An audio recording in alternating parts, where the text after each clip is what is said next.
सभी को प्रणाम। मेरा नाम बनवारी लाल केसरी है। मैं बिहार पटना से रहने वाला हूं और मैं अपनी हाई स्कूल प्रारंभिक परीक्षा पास करके गायत्री तपोभूमि मथुरा, जहां की युग निर्माण विद्यालय चलता है, हमने 10 महीने की शिक्षा ग्रहण करके यहाँ गायत्री मंदिर सेवाएं देने के बाद हमने अपने प्रारंभिक काल में ही उसी समय कंप्यूटर से संबंधित सारी चीज़ों को सीखने का प्रयास किया। परम पूज्य गुरुदेव को तो हमने नहीं देखा, पर गुरुदेव की प्रेरणा हुई तो हमने एक अपना कंप्यूटर इंस्टीट्यूट डाल लिया। यही गायत्री तपोभूमि के पास में ही एक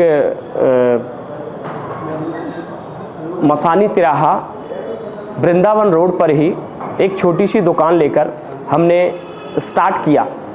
जिस समय 2, 3, 4 कंप्यूटर थे हमारे पास, इतनी फाइनेंशियल भी अच्छी नहीं थी, जिस कारण से हमने 2-3 कंप्यूटर लगाकर अपनी सेवाओं को स्टार्ट किया। और सेवाओं को स्टार्ट करने के साथ साथ धीरे धीरे बच्चे बढ़ते चले गए और कंप्यूटर का स्कोप बढ़ता चला गया, लोग सीखते चले गए और सीखने के साथ साथ हमें कुछ सेवाएं अर्निंग भी होने लग गई। इसी दौरान हमने फिर अपने इंस्टीट्यूशन को आगे बढ़ाया। आगे बढ़ाने के साथ साथ और भी कई सारे स्टाफ रखे।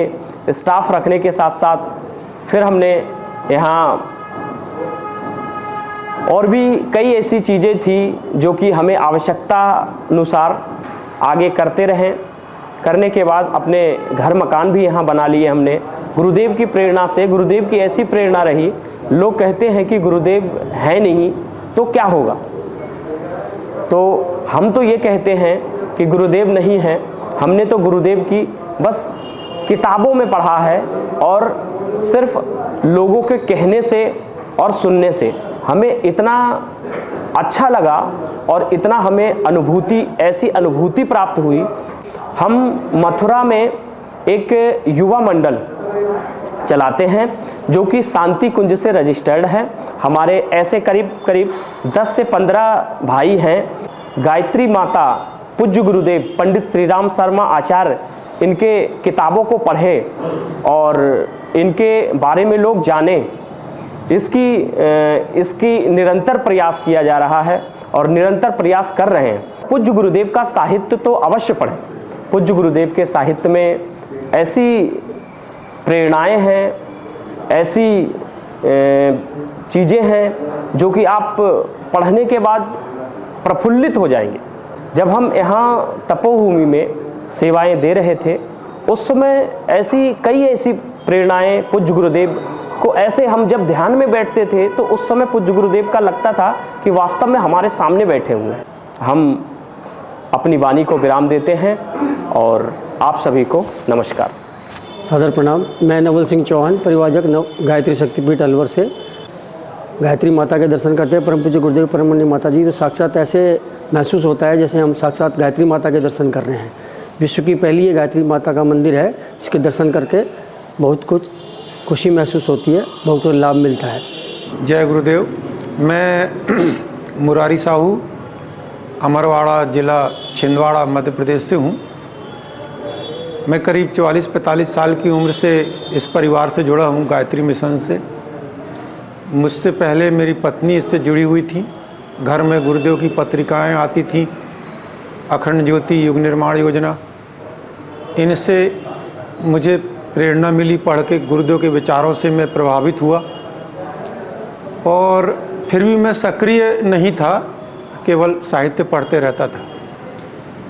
एक दिन गर्मियों की छुट्टी के समय, मई महीने की बात है, 1997 की बात है, मैं किसी बात पर क्षुब्ध था, निराश था और अपने कमरे में पलंग पर लेटा हुआ था। मुझे यूँ लगा जैसे गुरुदेव मुझे आकर कह रहे हों कि तुम इतने निराश क्यों हो गए हो, मेरे पास आ जाओ, ये सब निराशा तुम्हारी दूर हो जाएगी। तो जब मैं, वो एक झपकी सी थी मेरे को, जैसे सपनों में आके गुरुदेव ने मुझे निर्देश दिए हों, सांत्वना दिए हों। मैं जब पलंग से उतरा तो मेरे मन में तुरंत एक विचार आया कि नहीं, मुझे जाना चाहिए। तो मैं सबसे पहले टिकट कटवाया शांति कुंज हरिद्वार के लिए और एक दो नई उम्र के युवा साथियों को लेकर मैं अपने साथ में ले गया उनको, और वहाँ जाके 1 महीने का युग शिल्पी सत्र किया। वो युग शिल्पी सत्र करने से मेरे अंदर आमूल चूल परिवर्तन हो गया। आचार विचार, व्यवहार, खान पान, रहन सहन, सब में मेरे बहुत परिवर्तन मैंने महसूस किया। और उसके बाद देखिए कि मैंने उतनी उम्र तक 44 साल 45 साल की उम्र तक कभी कोई वाद्य यंत्र अपने हाथ में नहीं थामा था। न मुझे हारमोनियम बजाना आता था, न डफली बजाना आता था, न गीत गाना आता था। मगर गुरुदेव की ऐसी कृपा हुई कि मैं जून 1997 के बाद से डफली बजाने लग पड़ा, हारमोनियम भी मैंने बजाना सीखा, कर्मकांड भी कराने लग गया। ये सारी क्षमताएं मेरे अंदर धीरे धीरे करके विकसित होते गई और मैं गायत्री परिवार का एक सक्रिय कार्यकर्ता बन गया। तो मेरी मान्यता है, मेरी सोच है कि गुरुदेव की पत्र पत्रिकाओं को पढ़ने से, उनके साहित्य को पढ़ने से हमारे विचारों में निश्चित रूप से परिवर्तन होता है और हम इस महान परिवार से, विशाल हृदय वाले जो गुरुदेव और गुरु माता जी का जो छत्र छाया में ये गायत्री परिवार विकसित हो रहा है, धीरे धीरे विशाल वटवृक्ष के रूप में फैला है दुनिया में, उसके तले आकर हमें उनके आशीष, उनके आशीर्वाद ग्रहण करना चाहिए।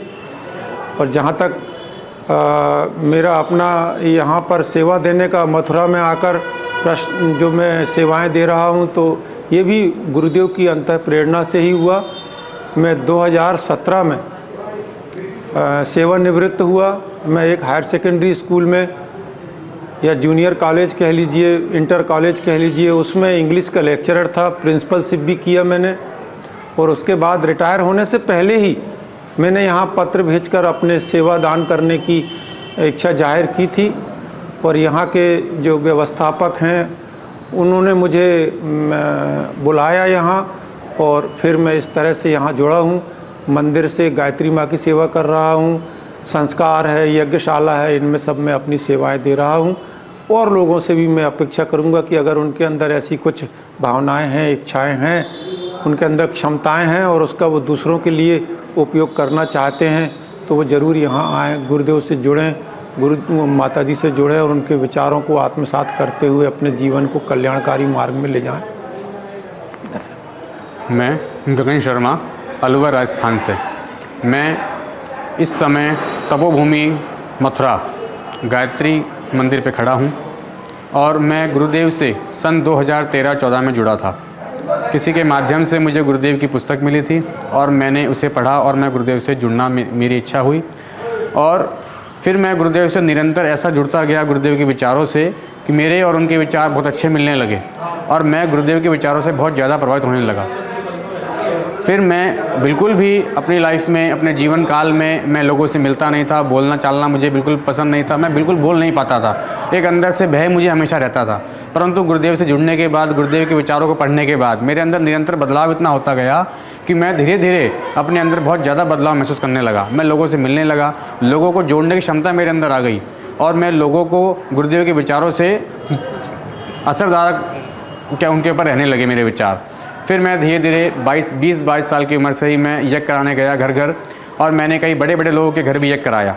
तो जब मैं यज्ञ कराने जाता था तो दो लोग मुझ पर हंसते थे कि अरे ये क्या यज्ञ कराएंगे। परंतु गुरुदेव के विचारों को पढ़ के और गुरुदेव के विचारों से मैंने इतना सीखा, गुरुदेव का आशीर्वाद इतना बना रहा मेरे ऊपर कि मैं जहाँ भी यज्ञ करने जाता लोग मुझे पूरा समर्थन करते और जब यज्ञ पूरा होता तो उनको बड़ा अच्छा लगता था।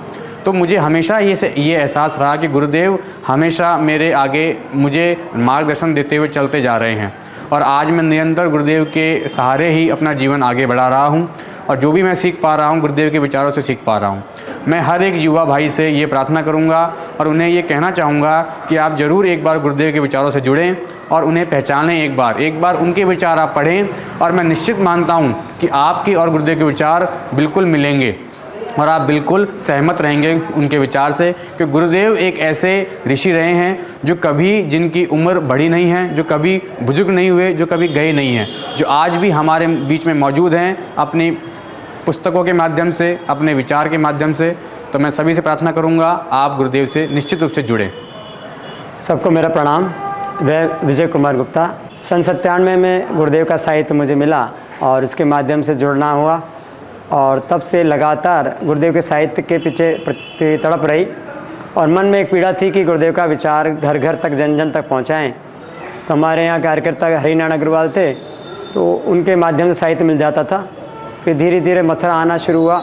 पता लगा कि गुरुदेव ने बहुत बड़ा काम यहाँ से शुरू किया है और फिर पता लगा कि यहाँ गायत्री तपोभूमि मथुरा में सबसे पहला मंदिर गुरुदेव ने 24 दिन तक जल के उपवास पर रह करके और गायत्री माता की प्राण प्रतिष्ठा की स्थापना की। और ये एक तरह से गंगोत्री गौमुख है अपने गायत्री परिवार का, जहाँ से विभिन्न गतिविधि यहाँ से संचालित होती। गुरुदेव विचार यहाँ से निकलते, युग्मण प्रेस यहाँ पर है, तो जितना भी साहित्य छपता है वो यहीं से छप करके पूरे दुनिया में, देश दुनिया में विभिन्न अलग अलग भाषाओं में जा रहा है। तो यहाँ भी फ़िलहाल वर्तमान में निर्माण भी चल रहा है, क्योंकि भव्यता भी बहुत आवश्यक है वर्तमान समय में। तो मेरा निवेदन है कि जितने भी अपने गायत्री परिवार के सदस्य हैं, एक बार यहाँ दर्शन के लिए ज़रूर आएँ और अपना छोटा मोटा अंशदान जरूर दें, जिससे कि ये और दिव्यता हमारे हज़ारों वर्षों तक दिखने को मिले, लोगों को, आने वाली पीढ़ी देख पाए कि गुरुदेव का कैसा ये गौमुख है, जहाँ से गुरुदेव के विचार निकलते हुए पूरी दुनिया को बदलते चले जा रहे हैं। एक निर्माण योजना जो गुरुदेव ने चलाई वो सतत चलती रहे और आने वाली पीढ़ी को मार्गदर्शन देती रहे, युवाओं को मार्गदर्शन देती रहे, जिससे कि दुनिया बहुत ही सहजता से बदल जाए, जिसकी कल्पना गुरुदेव ने की। और हम लोगों पर जो दायित्व दिए, उन दायित्वों को निभाने का हम लोग सभी जिम्मेदारी उठाने के लिए तैयार हो जाएं और आने वाली पीढ़ी को हम मार्गदर्शन दे सकें, गुरुदेव विचारों को पहुंचा सकें, जन जन तक पहुंचा सकें। और यहाँ पर सत्र भी चलते हैं, जैसे शांति कुंज में चलते हैं, ठीक उसी प्रकार से 9 दिवसीय साधना सत्र यहाँ पर लगातार चलते रहते हैं। और गर्मियों में भी यहाँ कन्या कौशल शिविर और बालकों के लिए, छोटे बच्चों के लिए भी शिविर चलते रहते हैं। तो इनमें हमारा निवेदन है कि अपने बच्चों को जो 6 साल से 13 साल के हैं, इसके अलावा बड़े बच्चे हैं जो कन्या कौशल शिविर में बहनें, बच्चियाँ जो अपनी हैं, आकर के यहाँ 9 दिन के लिए, 5 दिन के सत्रों में भाग लें, जिससे गुरुदेव के विचारों से जुड़ करके और आने वाली दुनिया को मार्गदर्शन दे सकें। ये थोड़ा सा संदेश मेरा आपसे निवेदन के रूप में दिया। आपको बहुत बहुत धन्यवाद।